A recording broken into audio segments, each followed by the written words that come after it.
A fortress impregnable, a general brilliant, an army loyal. By all accounts, the castle should have held for months.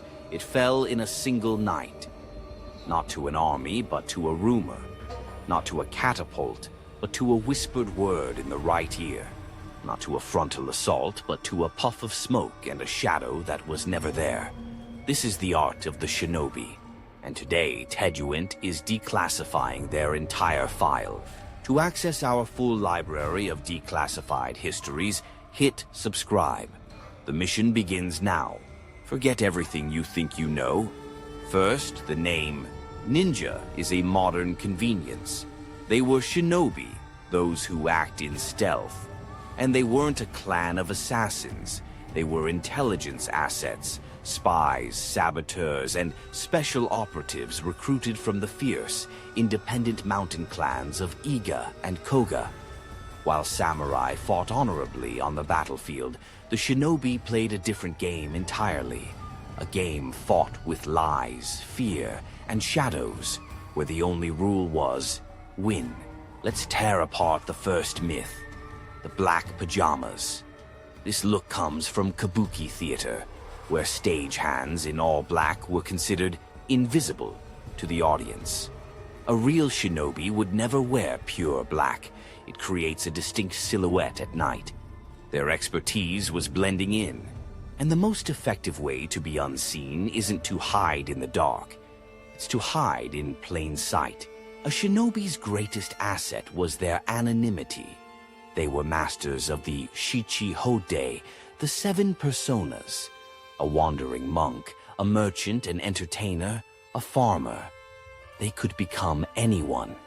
They would spend weeks, even months, living in a target area, gathering intelligence not through stealth at night, but through conversation and observation during the day.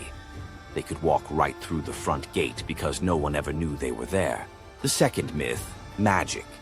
Legends claim shinobi could control the elements, become invisible, or teleport in a puff of smoke. These weren't superpowers. They were sophisticated psychological operations. The stories were a weapon, actively encouraged by the shinobi themselves. If your enemy believes you are a demon, they are already defeated before the fight even begins. The Kuji-Kiri hand signs? They were a brilliant piece of theater. To a superstitious guard, it looked like a death curse, causing a moment of panicked hesitation. Walking on water. More likely, they used portable floating devices to cross swamps, or simply knew the hidden shallow parts of a moat. Every supernatural feat had a logical, practical explanation. The shinobi weren't magicians. They were masters of human fear and perception. The shinobi's equipment was not a warrior's arsenal. It was a spy's toolbox. The famous kunai, not a dagger, but a hardened steel trowel for digging, prying, and climbing. The shuriken, or throwing star, a distraction tool meant to make a guard look the wrong way.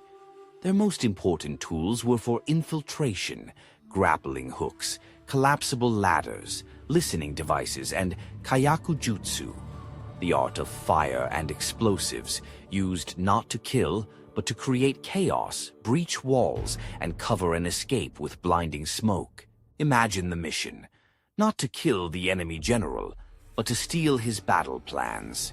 The shinobi would infiltrate the castle, bypass patrols, and navigate a labyrinth of corridors, all to reach the Lord's private study.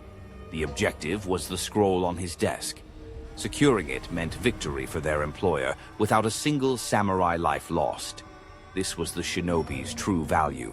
They won wars before they even started. Where did such people come from? The mountainous, hard-to-reach provinces of Iga and Koga.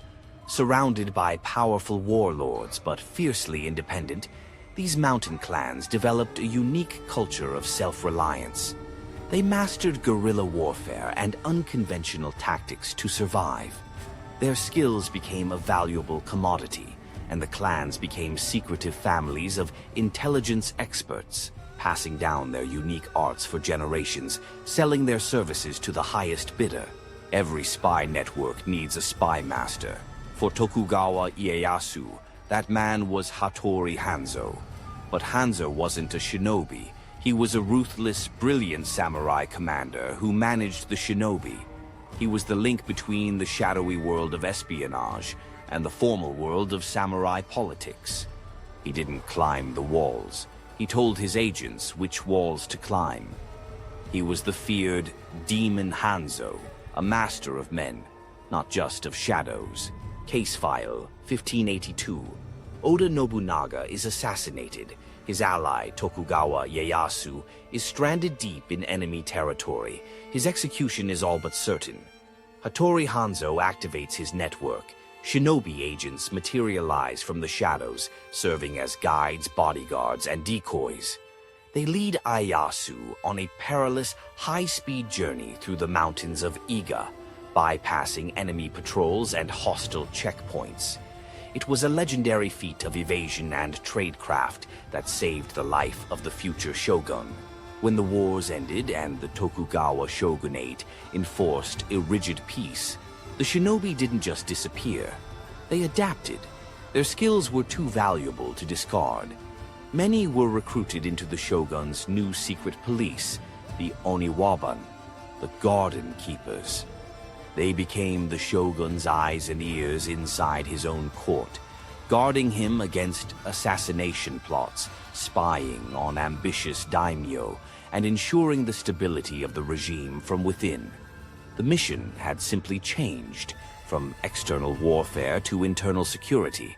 Generations later, as the true nature of the shinobi faded from public memory, secret manuals like the Bansen Shukai sought to preserve their arts.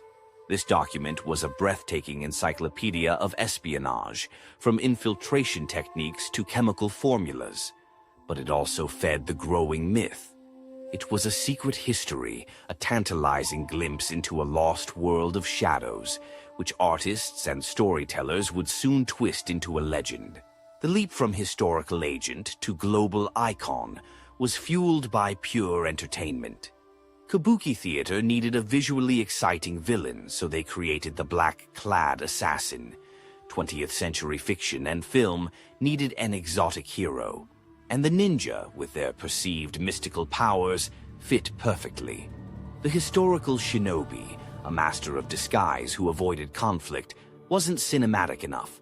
So pop culture created a new one, a superhuman warrior who fought armies single-handedly. The myth was simply a better story. Today, the arts of the shinobi live on. Modern ninjutsu practitioners and schools like the Bujinkan focus less on espionage and more on the core principles: self-defense, survival, and situational awareness. They study how to use the body and mind to overcome challenges efficiently. It's a continuation of the shinobi's ultimate philosophy: adapt, be aware, and survive, no matter the odds. To truly understand the shinobi, you must walk their land. In Iga Ueno, Japan, the Ninja Museum stands as a testament to their ingenuity.